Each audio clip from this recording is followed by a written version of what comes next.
السلام عليكم ورحمة الله وبركاته. ازيكم حبايبي؟ عاملين ايه؟ ان شاء الله النهاردة هنعمل الخبز الصحي بمكونات بسيطة جدا.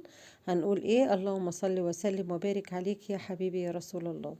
معانا كوباية دقيق عادي وكوباية ردة، وهنحط عليهم معلقة واحدة بس خميرة، ونص معلقة ملح ومعلقة سكر، وبمية دافية هنعجن المكونات. الطريقة سهلة جدا زي ما انتوا شايفين قدامكم، مش عايزة اطول الفيديو.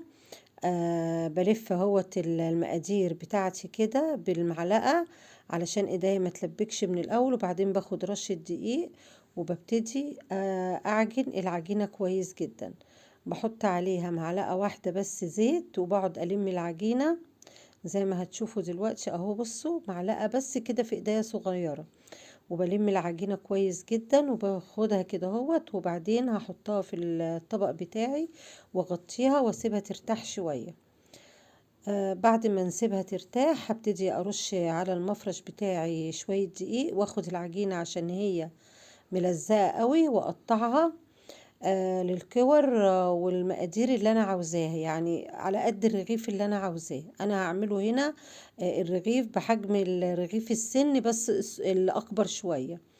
هنا كوبايتين الدقيق زي ما انتوا شايفين عملوا لي بتاع حوالي 7 ترغفة. انا بجد والله الفيديو بقاله كتير جدا، انا مش فاكرة. عدوا بقى انتوا الكور ورايا وشوفوا. هنا اهوت برش دقيق، وباخد كل كورة بفردها، وبرجع تاني احطهم على صينية مفروش عليها ردة او دقيق علشان الخبز دوت يرتاح.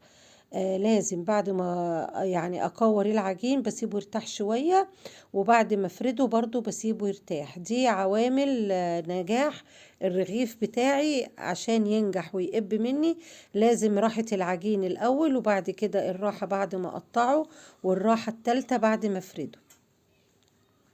تمام كده، خلاص. هنا اخر واحدة اهوت، وبنحاول نفرده بسمك كده، يبقى ليه سمك، ولا يبقى رقيق قوي ولا خفيف قوي. انا هنا جربت كذا حاجة، جربت ان هو يبقى تخين شوية، وجربت لما يبقى رقيق قوي، وجربت الوسط. احلى حاجة الوسط. الرقيق قوي ما نفخش معايا، والتخين كان فيه لبة شوية من جوه. والوسط هو اللي قب وكان في منتهى الجمال. هتجيبي بقى طاسة تيفال او طاسة جرانيت، اي طاسة غير لاصقة عندك، وتروحي حطها على النار. المهم انها تسخن قوي. بناخد الرغيف ننفضه كويس من الدقيق او الردة الموجودة، وزي ما احنا شايفين اول ما احس ان الرغيف بتاعي اتشمع بروح قلباه على الوش التاني. يبتدي يقب كده، بساعد مع بالسباتولا كده بتاعتي. خدوا بالكم اول رغيف تملي ما بيقبش معانا وما بينجحش في العيش. بتبتدي يعني بتكون الطاسة او الجريل بتاعي اللي بسوي عليه العيش محققش درجة الحرارة المطلوبة. هنا زي ما انتوا شايفين اهو، بسم الله ما شاء الله. بصوا، في منتهى الجمال اب، وفي منتهى الجمال اهو. بصوا شايفين. وبطلعه على طبعا فوطة، يعني صينية ومفروض عليها فوطة، وبمسك الطاسة برضو بنضفها بمناديل ورق ما يكونش فيها بقايا لا ردة ولا دقيق، علشان العيش ما ينشفش مني وما يتحرقش ويعمل ريحة شياط. تمام كده. بصوا اهو تاني رغيف برضو، بسم الله ما شاء الله زي ما انتوا شايفين اهو، قب وبقى في منتهى الجمال. الرقيق قوي هو اللي مقبش، بس برضو كان كله نتيجته كانت جميلة جدا. وكفاية انت حاجة عاملاها في البيت صحية ونظيفة، لا داخل فيها كاكاو ولا داخل فيها اي حاجة. بمع كوباية رد وكوباية دقيق عملنا عيش صحي تحفة. وانا جربت في المقدار الصغير دوت علشان اجرب، وعلشان حاجة على قدي انا لوحدي، وبرضو عشان الوصفة تكون واصلة لكم. دي اللي كانت عجينتها تخينة قوي. وكل مرة باخد الطاسة وبنفضها كده في الحوض، او بمسحها بورقة مناديل مطبخ، وببتدي ايه، او بجيب الفرشة. بصوا بعين الردة او الدقيق اللي على الرغيف علشان ما يتحرقش مني. هنا بصوا بوريكم اهو اتفتح وكان في منتهى الجمال.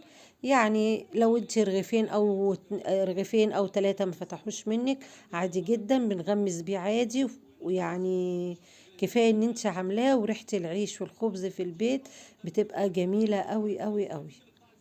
بصوا، بوريكم كده اهو. بصوا بسم الله ما شاء الله، كله فتح ما عدا يعني ايه، هو الرغيف اللي كان رقيق قوي ده اهو. بجيب بعمل كمان منه اهو سندوتش جبنة. طعمه وريحته يعني بجد يعني بقيت اقول علشان دايت وصحي وكده خلاكي تاكلي اكتر من الاول. بس طبعا لا، لازم نحجم شوية الموضوع. وهقول لكم ايه، السلام عليكم ورحمة الله وبركاته، وانتظروني ان شاء الله في احلى الوصفات.